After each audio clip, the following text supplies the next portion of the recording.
Tense को passive voice में किस प्रकार बदलते हैं। तो पहली बात आप लोग थोड़ा सा हटकर जान लें कि कैसे समझ पाओगे आप लोग कि ये वाक्य हमारा जो है प्रेजेंट परफेक्ट का है कि नहीं है।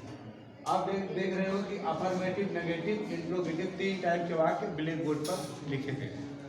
अफर्मेटिव वाक्य होगा तो हैव के बाद क्रिया की थर्ड फॉर्म लगी मिलेगी, यानी सब्जेक्ट प्लस हैव के बाद क्रिया की थर्ड फॉर्म लगी मिलेगी, जिससे आप समझ जाओगे कि ये वाक्य हमारा प्रेजेंट परफेक्ट टेंस का है। नेगेटिव की बात करें तो हैव के बाद नॉट और वर्ब की थर्ड फॉर्म लगी मिलेगी, जिससे आप समझ जाओगे कि वाक्य हमारा नेगेटिव का है। अगर इंट्रोगेटिव की बात करें तो हैव आपको सर्वप्रथम मिलेगा, उसके बाद मिलेगा सब्जेक्ट, उसके बाद क्रिया की थर्ड फॉर्म मिलेगी, जिससे आप समझ जाएंगे कि वाक्य हमारा इंट्रोगेटिव सेंटेंस है। उसके बाद सेकेंड टाइप इंट्रोगेटिव की बात करें तो इसमें सबसे पहले क्वेश्चन वर्ड, उसके बाद हैज, उसके बाद सब्जेक्ट मिलेगा, सब्जेक्ट के बाद आपको क्रिया की थर्ड फॉर्म लगी मिलेगी, इससे आप समझ जाओगे कि वाक्य हमारा प्रेजेंट परफेक्ट टेंस का इंट्रोगेटिव सेंटेंस है। अब आइए हम लोग देखते हैं किस प्रकार इसको अंग्रेजी में, यानी इसकी पैसिव वॉइस किस प्रकार चेंज किया जाता है। तो आप सभी लोग जानते हो, करते आए हो, सबसे पहले ऑब्जेक्ट को एक्टिव वॉइस का ऑब्जेक्ट पैसिव वॉइस का क्या बना लीजिए, सब्जेक्ट। फिर सब्जेक्ट के अनुसार हैज में से कोई एक सहायक क्रिया लगा दीजिए। लगाने के बाद बेटा अगर वाक्य नेगेटिव है तो नॉट लगाओ, अगर नेबर लगा है तो नेबर लगाओ। उसके बाद आपको लगाना है बीन लगाने के बाद क्रिया की थर्ड फॉर्म आप सभी लोग जानते हो पैसिव वॉइस में लगती ही है, तो थर्ड फॉर्म इसमें ऑलरेडी लगी हुई है।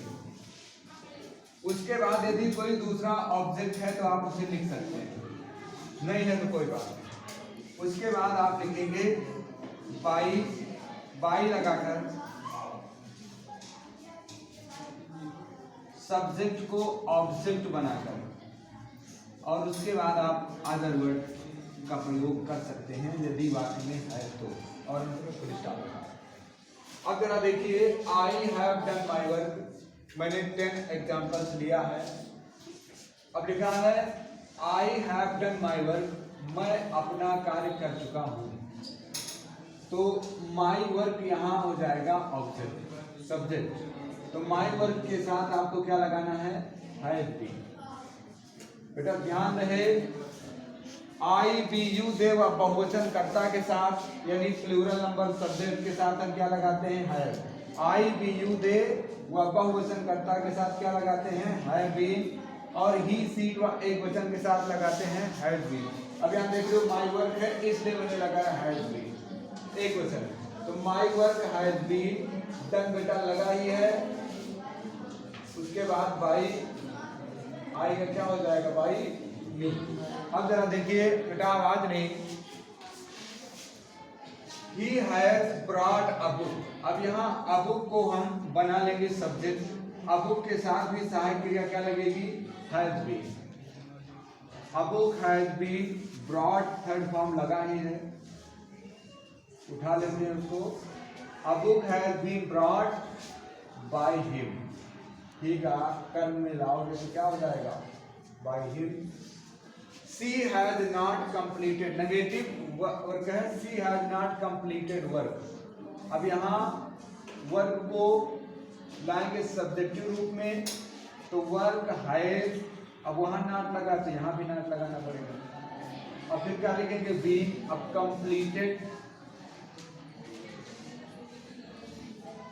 कंप्लीटेड बाई, सी है तो हो जाएगा बाई हैज। उसके बाद लिखा they have never seen a line, फिर लिखेंगे अ लाइन, शेर भी एक क्वेश्चन है, क्या लगाएंगे, has. A line has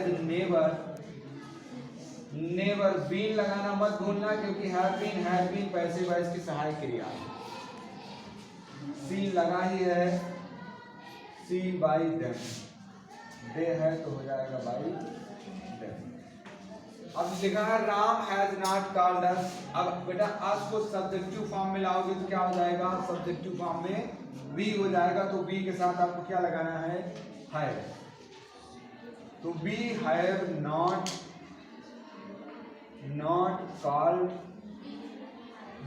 called by Ram,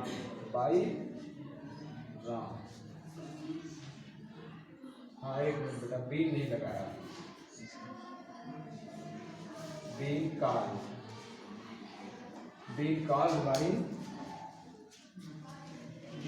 by Ram,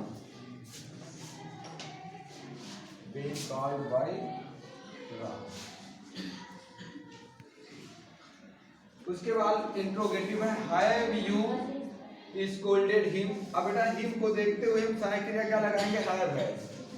अब यहाँ हिम सब्जेक्टिव रूप में आएगा तो हो जाएगा ही, और ही के साथ हम क्या लगाते हैं, हैज ही। उसके बाद लिखेंगे बी, हैज ही बीन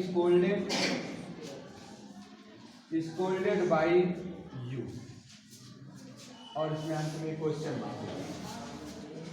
अब देखिए 7वां वाक्य है, हैज राधा हेटेड श्याम। अब श्याम को देखते हुए यहाँ क्या लगाया जाएगा, हैज, और श्याम को पैसिव वॉइस का बनाया जाएगा सब्जेक्ट। तो has Shyam been hated by Radha,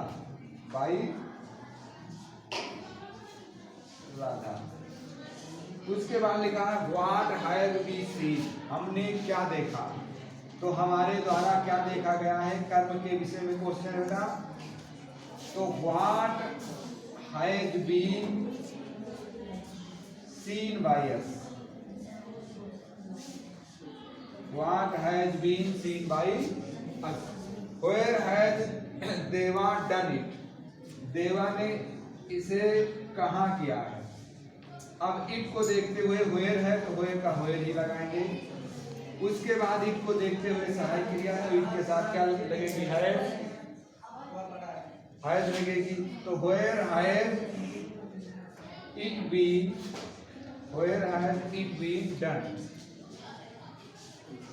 done by Deva. Last sentence है हु हैज टॉट यू। अब बेटा हु, जहां हु की बात आती है वहां सबसे पहले हम लिखते हैं बाय हु। अब यू को देखते हुए सहायक क्रिया लगाएंगे, तो यू के साथ आपको क्या लगाना है, तो by whom have you been taught. इस प्रकार हम लोगों ने प्रेजेंट परफेक्ट टेंस को पैसिव वॉइस में बदल दिया। फिर मिलेंगे नेक्स्ट क्लास में। जय।